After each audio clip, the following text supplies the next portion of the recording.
We're changing history. This is the first physical therapy clinic that's going to be built with that system.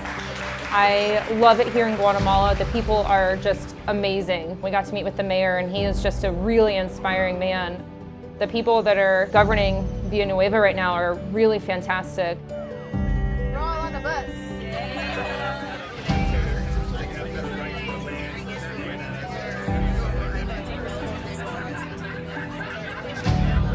After working as an engineer for roughly 10 years, I was laid off, and as a result of being laid off, I ceased to have health insurance. And I realized that not having that access can totally just debilitate your ability to do those things that you were capable of doing before. I knew when I was back in a position where I was able to have health care and be in a financial position to do so, I want to have an opportunity to give back.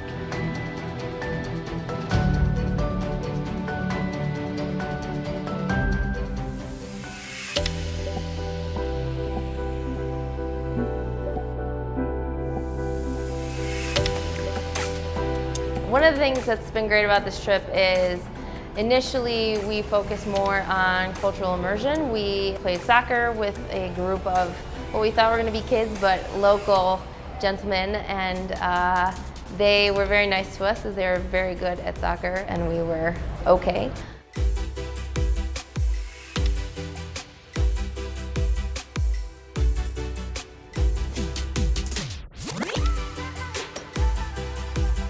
We got to work with some of the physical therapy students here in Guatemala. We got to talk with them and kind of see, where they are in school. We got to learn a little bit about what school is like for them here.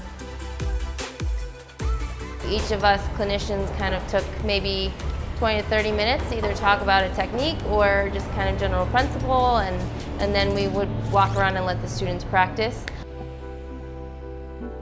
It was so exciting to see their passion, but also see the ways that they're asking questions and wanting to learn more. We have certain expectations of people in other countries, and they blew me away.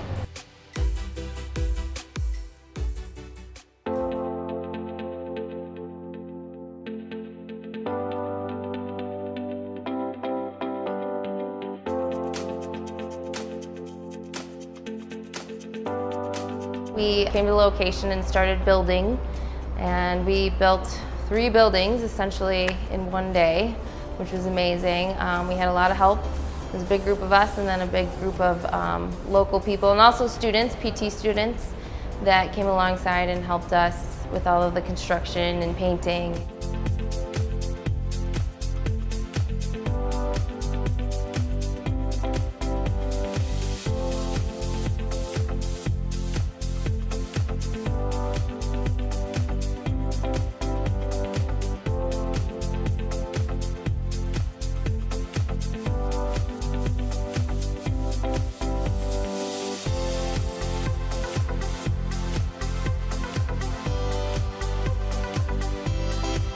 We built 3 PT clinic buildings here on site. I'm sitting in one of them.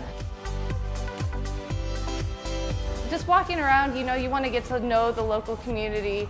And I saw a man painting and I just said, "Where are you from? What brings you here?" And he's from Villa Nueva, where we are, and he actually had a stroke.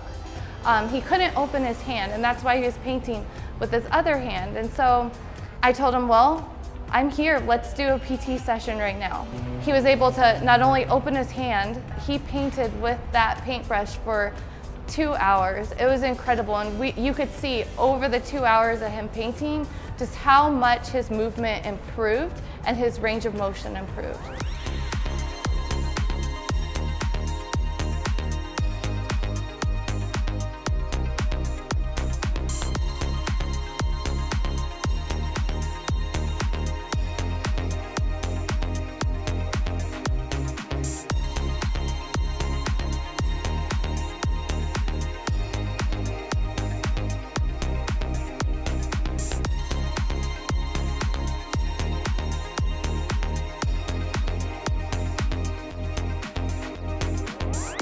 It feels good to be out here in Guatemala, being able to, in some kind of way, help those who also may not have access to the health care that they need to begin living a fulfilled life and restoring that quality of life that they deserve.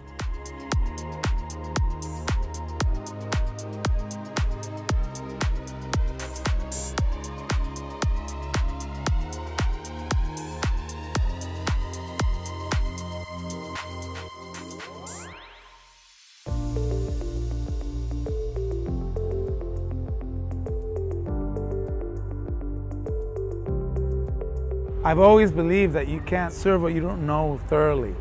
One of my purposes when I decided to become mayor is I decided to walk all the streets of my city and go door to door, knock to each one, try to meet every one of the citizens. And walking through all the settlements and all the poor sides of our city, I met this family of 2 kids and a single mother.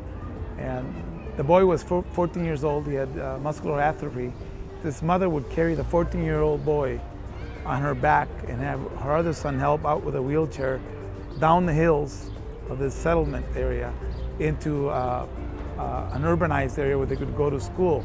And the kid wanted to graduate from high school, so he did. He died a few months ago, and we decided to name this center after Jairo Rodriguez, which I believe is an inspiration, not only because of him and his effort to become a better person, but also of his mother, and how this mother was dedicated to having her son evolve to his best potential.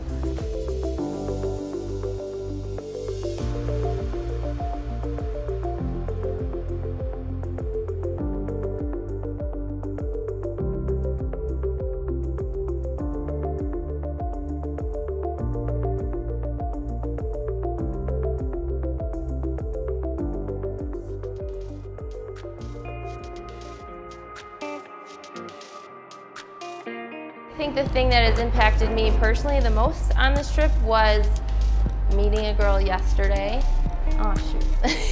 who she has a condition that's essentially very similar to a spinal cord injury where she no longer has the use of her legs. She was just a beautiful girl, and you could tell how hard she was trying and how frustrated she was with the situation, and it really reminded me of why I'm here and what I'm doing. She has so much potential, and I feel like it's so hard to return to a certain level of function and regain your independence, and when you don't have the resources or the people there to support you, it's just incredibly challenging.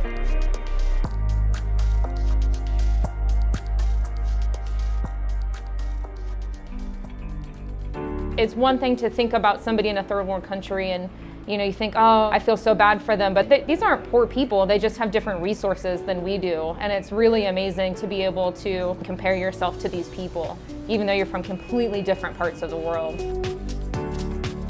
I'm looking forward to seeing how this sustainable model actually moves forward, how it won't be this moment or this instant in time for treatment, but how this will help them have sustainable health care in perpetuity, I hope.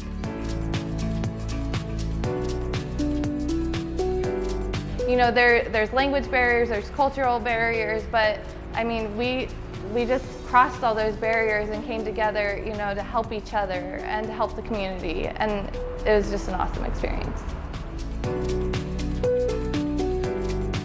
People are pretty down and out and faced with some tough circumstances, so it's really, really awesome to be able to help in some way and help them get back to a level that they are able to be happy with.